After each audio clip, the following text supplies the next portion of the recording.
música que acabaste de ouvir chama-se 13 anos, 9 meses, de Zé Mário Branco e foi escolhida pelo Diogo. Olá a todos e sejam bem-vindos a um novo episódio do CC Cultural. Eu sou a Carolina e neste semestre temos algumas novidades no podcast. A mais óbvia sou eu, que vou estar aqui convosco ao longo do semestre, e depois também um novo formato. O CC Cultural está agora em colaboração com a equipa de Comunicação, Cultura e Arte da NECOM e por isso todos os episódios vamos ter pelo menos um elemento do departamento aqui à conversa comigo. Hoje, além do ruído de fundo e dos aviões, temos o Diogo e a Ana Cat. Olá, eu sou o Diogo Coelho, sou do terceiro ano de CC e sou o representante da equipa de CCA do NECOM. Olá a todos, eu sou a Ana Catarina, também sou do terceiro ano e sou a sub-representante da equipa de CCA. E vamos ser nós dois aqui hoje neste episódio, mas vai haver um sistema de rotação, ou seja, os vários membros da equipa de CCA vêm ao CC Cultural ocasionalmente conversar um bocadinho com a Carolina.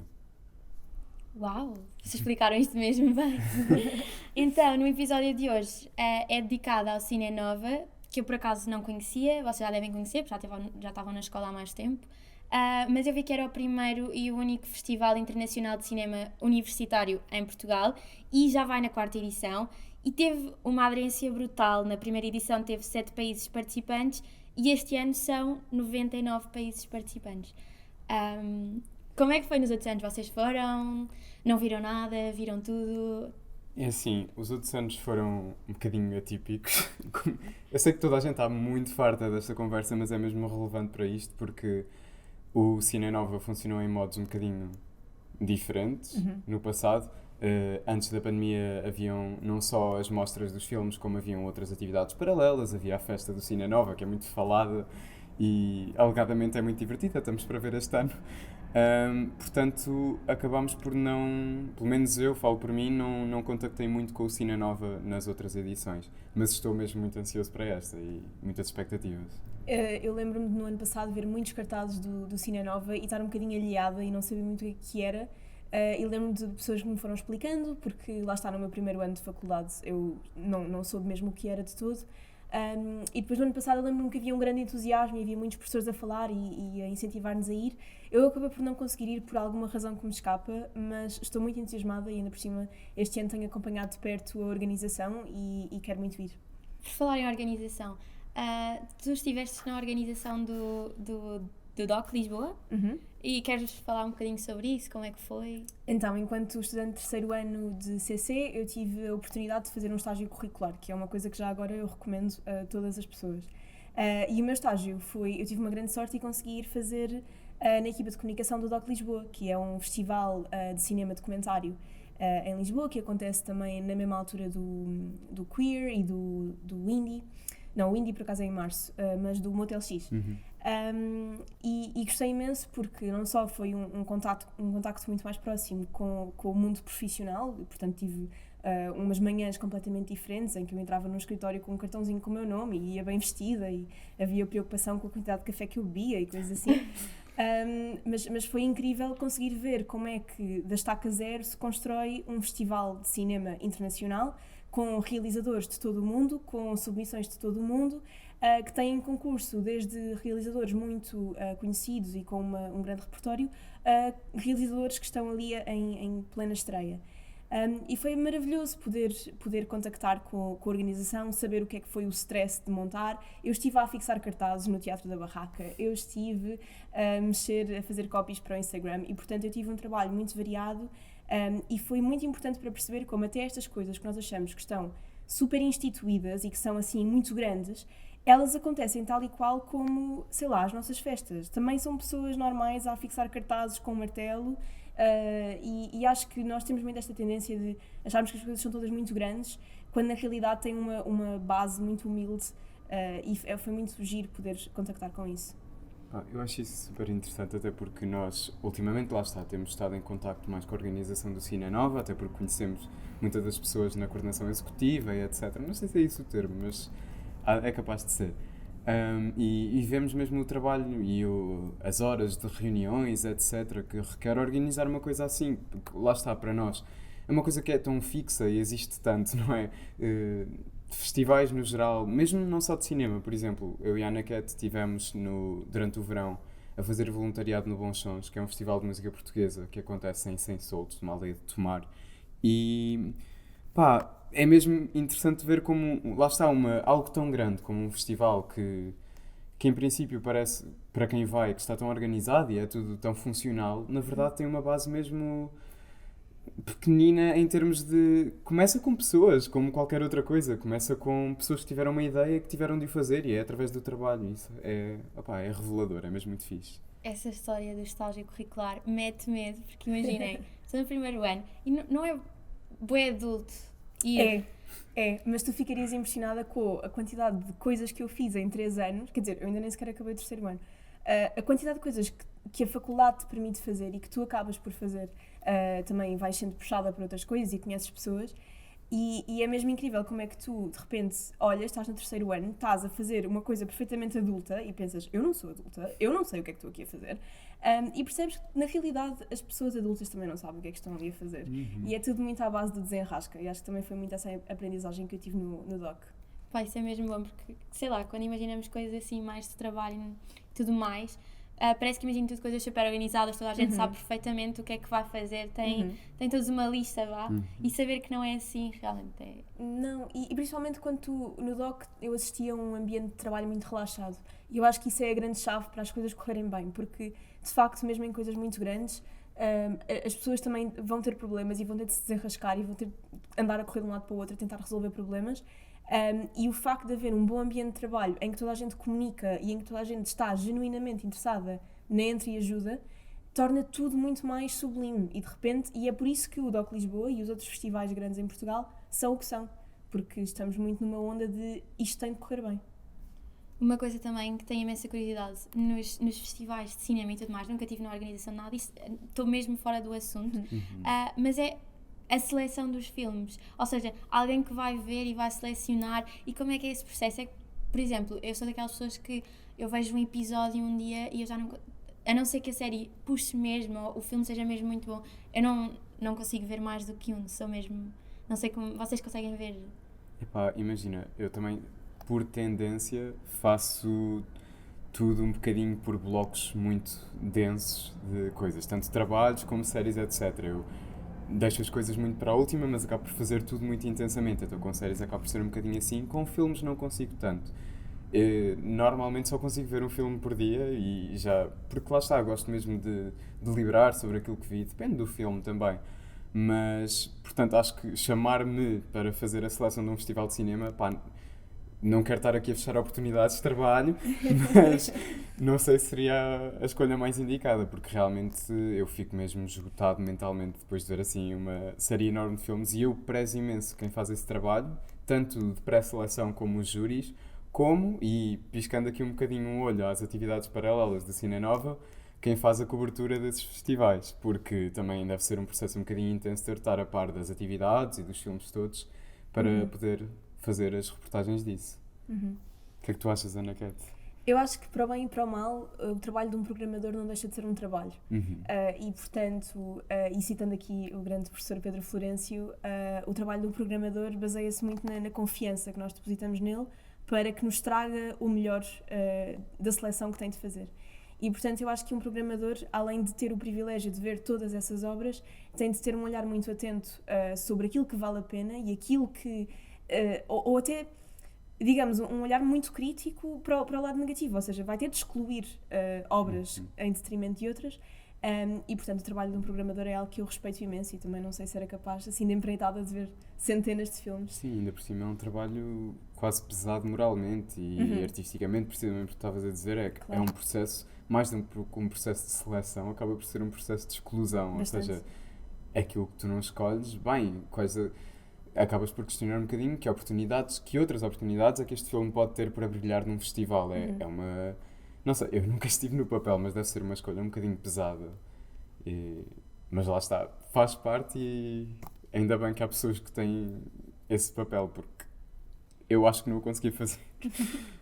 Principalmente se for um género que que nós não apreciemos à partida, logo à partida, é muito mais difícil. Por exemplo, para mim é muito mais fácil eu ver um drama, assim, daqueles completamente, às vezes, clichês, do que, por exemplo, ver um filme de ficção científica ou um documentário. Um documentário consome imensa energia, porque eu estou mesmo a tentar perceber aquilo e estou mesmo a tentar prestar atenção a toda a informação que eles estão a dar, e no final eu acho mesmo que valeu a pena, mas durante o processo há ali umas partes em que eu já estou a duvidar, no aspecto em que continuo a ver, dou pausa e vou fazer outra coisa e depois volto ou não, não sei. Isso é interessante porque, dependendo do festival, acabam por ser casos completamente diferentes, porque se fosse, por exemplo, um festival tipo o Queer Lisboa, em que, em princípio, a temática é a mesma, mas a forma do filme, digamos assim, pode variar imenso. Então uma pessoa acaba por... Eu não quero dizer cansar, porque cansar, em termos de arte, é um bocadinho vago. Mas lá está, uma pessoa acaba por ver uma variedade de filmes um bocadinho maior, mesmo nesse processo de seleção e de júri, o que, por exemplo, não também acontece no doc, mas acabam por ser documentários de qualquer forma, claro, com uns mais ou menos experimentais ou de formatos diferentes, mas é tudo documental. Sabes, uma coisa que eu aprendi no doc, eu já tinha ido ao Doc Lisboa antes ver outros documentários, mas nunca tinha visto tantos, porque ao estar lá a trabalhar acabei por ir ver uma grande quantidade de filmes. E aquilo que eu aprendi e que eu agradeço imenso nestes festivais é que questionam imenso os nossos preconceitos. E nós temos esta ideia de que documentários são tipo os documentários que passam no canal História, que nada contra, mas de facto uma pessoa às vezes não consegue acabar, mas há documentários mesmo incríveis que nós nem diríamos à partida que são documentários, e festivais como o Doc Lisboa dão-nos a conhecer esse trabalho documental, porque na realidade um documentário é documento, mas não deixa de ser interessante se nós o explorarmos bem. Claro. Por exemplo, estou-me a lembrar agora, lá está, na dimensão mais experimental do doc, isto foi houve uma sessão que, lá está, fazendo outra vez referência ao professor Pedro Florencio, que é um grande marco nas vidas de quem passa por CCI, por História do Cinema, ou pela vertente de cinema no geral. Ele costuma organizar umas sessões extra de cinema e houve uma sessão organizada para irmos ao doc e fomos ver um filme chamado United States of America, do James Banning, que estreou este ano, se não me engano.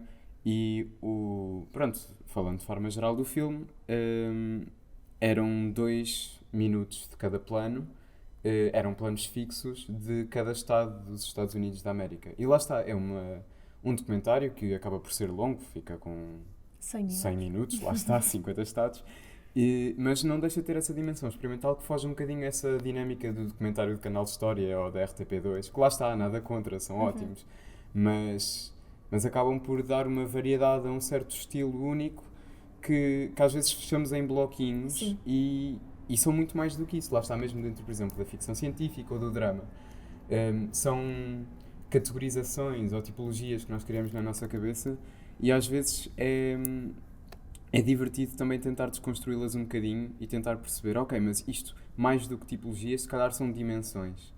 Ou seja, não são mutuamente exclusivas. Um filme pode ter uma dimensão de ação e uma dimensão de melodrama, uma dimensão de experimental, documental, etc. Isso não são propriamente, lá está, caixas separadas. E acho que os filmes que jogam com essas várias dimensões até acabam por ser mais divertidos para mim. A nível de fruição. Desculpa. Na boa. Por isso é que eu acho cada vez mais maravilhosa a ideia de ir a estes festivais e mesmo a ciclos de cinema e espetáculos e programas em geral, sem saber muito sequer ao que é que eu vou, porque se eu também tentar entrar muito, vou começar lá está a fazer os meus próprios preconceitos, entregar-me simplesmente à programação, deixar-me ir e deixar-me deslumbrar. E acho que o Doc também fez um grande ensinamento sobre isso, que é, eu não fazia ideia à metade das coisas a que eu ia, eu deixava-me só ir e saía completamente enternecida com as sensações que eu sentia ao longo dos filmes, com a diversidade enorme estética e temática dos filmes e portanto eu acho que é muito importante nós para desconstruirmos estes preconceitos do que é que gostamos e que não gostamos, devemos ver de tudo e logo vemos o que é que achamos no fim. Concordo, acho que sim, lá está. É um bocadinho o ir à experiência, que na arte faz muita diferença. Lá está. Por exemplo, pensando em ir a exposições ou a museus, etc. também, se uma pessoa vai com uma certa expectativa, mas isto com toda a arte, eu dei este exemplo, mas pode ser qualquer coisa, ir com expectativas pode sempre causar expectativas esgoradas, o que nem sempre é agradável. Ir sem expectativas, mesmo que depois se calhar precisamos pesquisar mais sobre contexto, etc., é uma descoberta diferente, é um modo de interagir diferente com a arte, também acho muito frutífero. Pá, por acaso nunca tinha experimentado isso, porque eu sou daquelas pessoas que escreve tudo na agenda e tem que estar tudo super pensado e do género. Vou ver este espetáculo, por exemplo, vou ver este concerto. Ok, mas quem é que vai tocar? E vão tocar o quê? E enquadra-se. Eu sou totalmente essa pessoa. Então, agora vocês estavam a falar sobre isso e eu fiquei mesmo tipo, se calhar tenho mesmo que experimentar, ir ver uma coisa sem planear, chegar, ir ver. Eu acho que sim. E E até pode acontecer ser péssimo e tu detestares, Claro. mas crias um sentido crítico a partir daí e consegues aproveitar melhor das outras vezes em que for melhor e consegues fazer comparações e isso é muito bom para cresceres o teu gosto. É algo que eu tenho feito imenso com idas à Cinemateca. Porque, pronto, lá está, estou num círculo social em que vamos bastante à Cinemateca, um bocadinho espontaneamente. E lá está, e isto também depende das pessoas com quem vou, etc. Mas no outro dia, por acaso, vou reportar já à minha sugestão cultural que vamos ter no fim do episódio, em que a minha colega de casa me perguntou, minha colega de casa, de forma estúpida a dizer, minha grande amiga Joana, me perguntou se eu queria ir à Cinemateca e eu disse, o que é que vais ver? Ela, ainda não faço ideia. E eu até fui pesquisar, era um filme que estreou este ano, ou ainda não tinha estreado e eu vim a descobrir mais tarde. Fomos a uma estreia nacional na Cinemateca. Eu não sabia de todo para o que é que ia, só tinha visto o título do filme, vi que se passava em Trás-os-Montes e pensei, que giro, vou experimentar. Chegámos lá, estava o Presidente da República, o Ministro da Cultura. Foi uma situação um bocadinho intensa, lá está, nunca tinha visto a Cinemateca assim. Mas é isso que é giro, é não sabermos para o que vamos, e acabei por ter uma experiência super engraçada de antestreia nacional e tinha as calças sujas de café ainda por cima. Achei mesmo. Foi mesmo um dia divertido. Opa. Mas agora pegando nos filmes e nas curtas, e aqui também há curtas ou são só longas metragens? No Cine Nova, Eu acho que também há curtas. creio que há curtas, mas não ponhas mãos no fogo. Exato. Ok. Pesquisem, por favor, e vão ver o Cine Nova. Portanto, descubram mais tarde. Vão à descoberta a ver se há curtas ou longas. Não pesquisem, atirem-se. Mas eu não sei, mas eu tenho visto imenso curtas-metragens e longas-metragens que vão assim a festivais, mas que já estão numa onda muito conceitual. Ou seja, são 7 horas. Está a tocar, sim. Não sei se é de badaladas. Badaladas. Se cá esperamos um bocadinho. Ok, então, mas pronto, continuamos? Já estão. Fantástico. Foram 7, ok. Mas, basicamente, às vezes eu vejo curtas, ou tem para começar, a estética é completamente, a utilização dos planos foge completamente àqueles planos do género, o americano, o plano picado, pronto. Certo. Fogem imenso, exploram imensas coisas e o que do ponto de vista artístico e estético eu acho super interessante, mas às vezes a história, a linha temporal, a narrativa em si, às vezes eu sinto que já entra muito no abstrato e eu não sei se gosto ou se não gosto, porque na realidade eu gosto, porque eu fico com aquela coisa de queria imenso perceber mais e fico a pensar naquilo e acho mesmo bom quando uma coisa nos deixa a pensar, quando não é só vi aquilo, foi aquilo, acabou. Mas ao mesmo tempo também gostava às vezes que não fosse tão conceitual para eu conseguir tirar alguma coisa mais concreta e não tão abstrata. Mas pronto, tenho este mix de feelings que não consigo perceber se gosto ou se não gosto. Olha, eu vou reportar mais uma cadeira, porque pronto, eu sinto que isto há que fazer a ressalva. Eu e a Ana Cat somos pessoas que gostam muito de ir às aulas. Depende da cadeira. Depende da cadeira, mas textualidade é uma cadeira incrível. É muito bela, toda a gente tem de ir. Boas professoras. E fruímos muito essa cadeira e eu acho que mudou um bocadinho a minha forma de ver as coisas nesse sentido.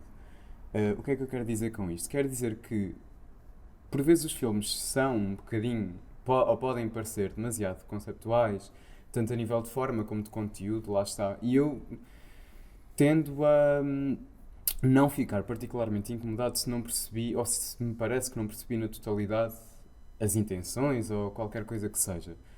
Porque, primeiro, sinto que, e já reparei ao longo da vida, que vendo filmes várias vezes, em fases diferentes da vida, vou percebendo coisas diferentes, vou tirando sentidos diferentes.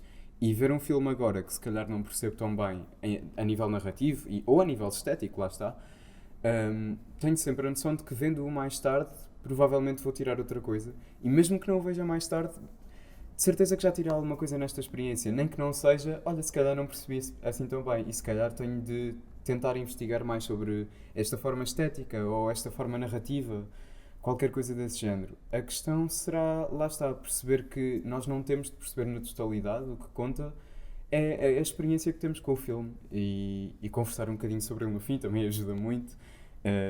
Reportando outra vez às sessões extra de história do cinema, eu normalmente saía completamente calado e não tinha nada a dizer, porque eu precisava mesmo de muito tempo para não só racionalizar sozinho, como de ouvir os pensamentos dos outros. Não necessariamente para formar os meus a partir desses, mas até numa espécie de relação, ou seja, comparar mais ou menos as impressões que os outros tiveram com as minhas e perceber de facto o que é que eu acho deste filme. E isso ajuda a fugir dessa noção de pode ser demasiado conceptual. Pode, mas lá está, a experiência que tiramos dele é um bocadinho connosco, diria. Eu subscrevo inteiramente o que estás a dizer, mas entrando por outra onda, porque a Carolina falou de não sabe se gosta. E eu acho que há uma tendência horrível atualmente de hierarquizar a arte e achar que as coisas mais conceptuais são por alguma razão superiores ou só atingíveis por um nicho. E cria-se muito esta questão antidemocrática na arte de que nem toda a gente atinge o meu trabalho ou o meu trabalho é super inteligente ou coisa, e depois cria-se esta dúvida que é eu não sei se gosto, mas se calhar é errado eu não gostar. Não. Nós podemos gostar só de coisas super conceptuais, podemos detestá-las, mesmo que as percebamos ou não, isso não interessa para aqui. Acho que uma coisa mais conceptual não é superior ou inferior a uma coisa mais, comercial, mais acessível. E eu acho que, acima de tudo, essa é a beleza da arte, é que nós fazemos o que nós quisermos enquanto artistas. E, portanto, se quisermos fazer uma coisa que só faz sentido para nós, lá nas nossas filosofias, porque lemos lá um livro muito específico em casa um dia, eu acho que temos todo o direito de o fazer, e é maravilhoso que haja pelo menos uma pessoa no mundo que o queira ver e dialogar connosco sobre ele. Mas é igualmente legítimo e maravilhoso que alguém possa contar uma história dos Três Porquinhos outra vez, porque já toda a gente conhece a história, mas queira reinventá-la ou contá-la de novo. E acho maravilhoso que ambas estejam acessíveis e que possam ser criadas e existam no mesmo mundo. Portanto, essa questão de gostares ou não, se calhar detestas, e isso é super ok, eu acho. Acho que sim, até porque vou transpor isto para uma situação que aconteceu há pouco tempo. No outro dia fui ver o Eraserhead à Cinemateca e nós saímos do filme um bocadinho embasbacados, não sabíamos bem o que é que achávamos. E houve pessoas a dizer logo, eu acho que até gostei. E outras a dizer, acho que não gostei, não sei o quê. E pronto, eu, como é óbvio, como já disse, saí sem saber se gostei ou não, porque eu precisava de tempo para raciocinar. Ainda não sei se gostei ou não, mas eu acho que sim. Mas houve uma amiga nossa que disse straight up, tipo, eu acho que não gostei. E eu achei essa posição curiosa na altura. Fiquei um bocado tipo, mas já estás a dizer que não gostaste? Acho curioso. Mas ao mesmo tempo, não sei, pensei um bocadinho melhor sobre isso e quero dizer, eu acho isso tão válido, não é? Uma pessoa, de facto, não gostar da experiência de ver alguma coisa que as pessoas dizem que é boa, ou que está dentro de um canon de um certo cinema ou de uma certa literatura. Nós não somos obrigados a gostar desses canons e podemos respeitá-los, podemos percebê-los e não temos de seguir essa linha só porque alguém diz que é bom, não é? Sim. Lá está, falando em termos muito simplistas. Mas sim, acho que não tens... Primeiro não tens de saber se gostas ou não. E segundo não tens de gostar. Mas podes, se quiseres. No outro dia, aconteceu-me esta coisa curiosa que foi, nós vimos o The Fog de John Carpenter e o Pedro Florencio no fim perguntou ele estava muito entusiasmado porque gostava muito do filme e ele perguntou se tínhamos gostado e eu disse não. E depois falámos um bocadinho, falámos sobre os conceitos, lá está a dimensão conceptual do filme e eu no fim disse, olhem, eu acho engraçadíssimo e gosto imenso da dimensão conceptual do filme, concordo, acho maravilhoso, não gostei da experiência do filme. E acho que também é muito importante nós conseguirmos fazer essa divisão entre intelectualizarmos a nossa experiência e sentir a experiência no seu nível elementar, não é? Mas se tivéssemos mais tempo dizia muito mais sobre isto, é uma pena, mas... Mas por acaso, essa coisa que estavas a falar sobre alguns tipos de arte ou de produto, serem mais elitistas no aspecto em mais eruditas ou das pessoas associarem. Por acaso nós no outro dia em CCS falámos sobre isso, eu nunca tinha pensado sobre isso, mais sobre literatura, mas realmente é verdade porque as pessoas, principalmente aqui na faculdade, não sei se sentem uma pressão enorme para consumirmos o tipo certo de de cultura, vá. Ou seja, não ser nada muito banal, não ser nada muito comercial, como estavas a dizer, serem coisas mais clássicas, mais conceptuais, e por acaso senti imenso essa pressão nessa aula, precisamente por estarmos a falar de coisas que ou que não conhecia, ou que não consumo, ou simplesmente com que não me relaciono, nem que gosto.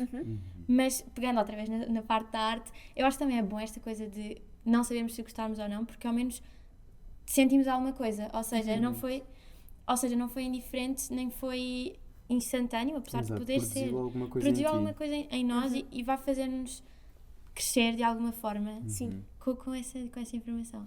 Mas achei super interessante isto que vocês estavam a dizer. Mas então agora eu tenho aqui um jogo final que é do género do isto ou aquilo, mesmo curtinho. São só 3. Vocês gostam mais de ver curtas metragens ou longas metragens? Eu tenho um problema com estes jogos do isto ou aquilo. Eu sinto sempre que tenho de justificar durante 10 minutos a minha resposta.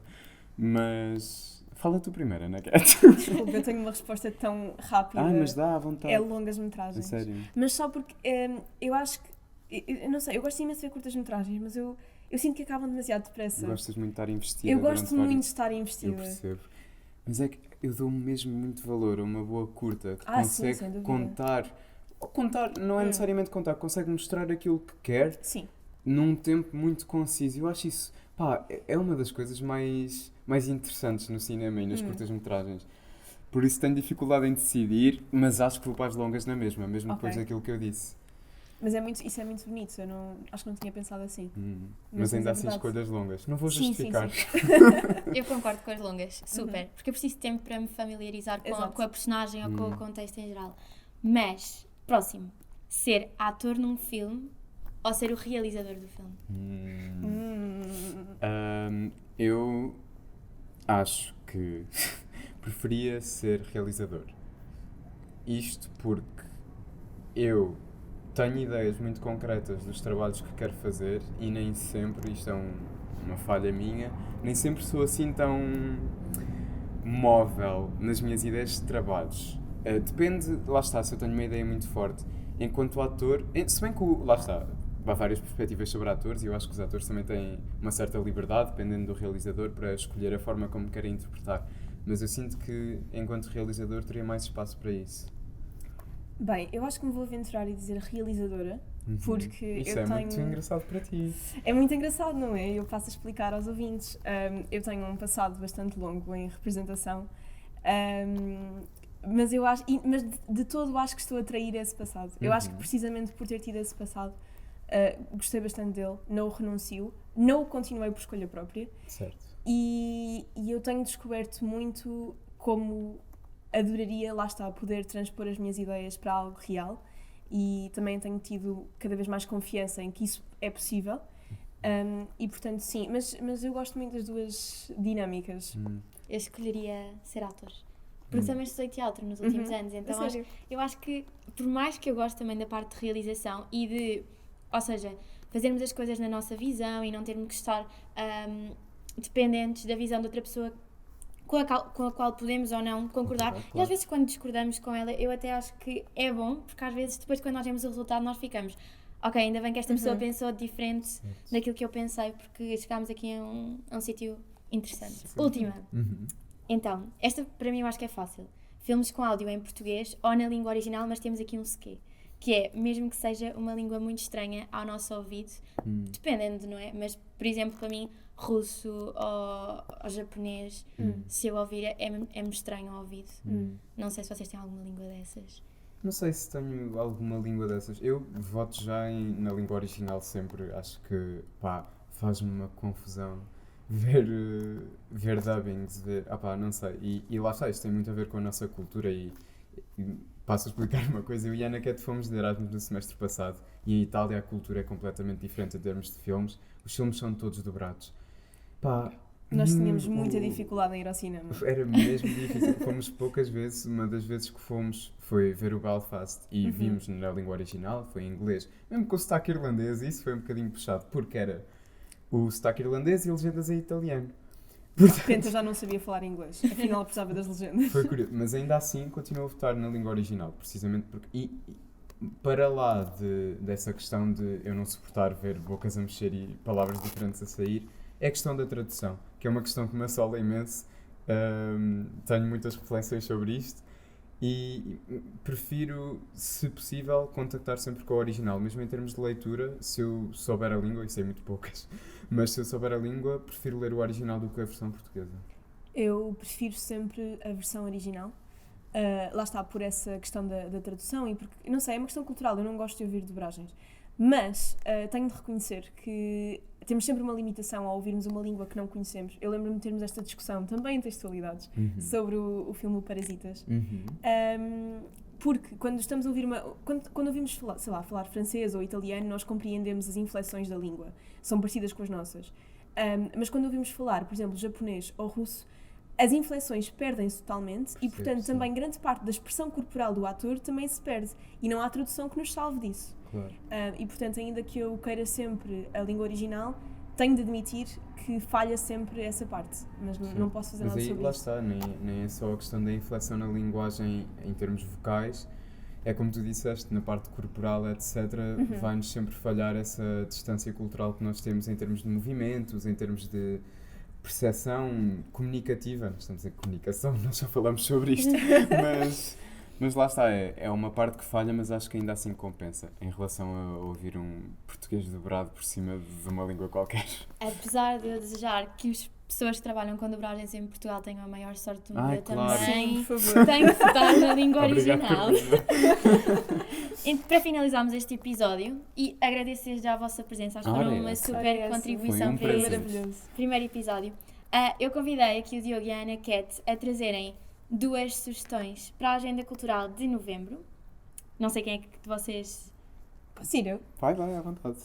Então, eu gostaria de recomendar muito rapidamente o ciclo do Alan Taner na Cinemateca, porque foi um realizador da Nouvelle Vague suíça que faleceu no mês passado e tem uma obra extraordinária e é mesmo imperdível, portanto recomendo que vão ver qualquer que seja dos filmes dele.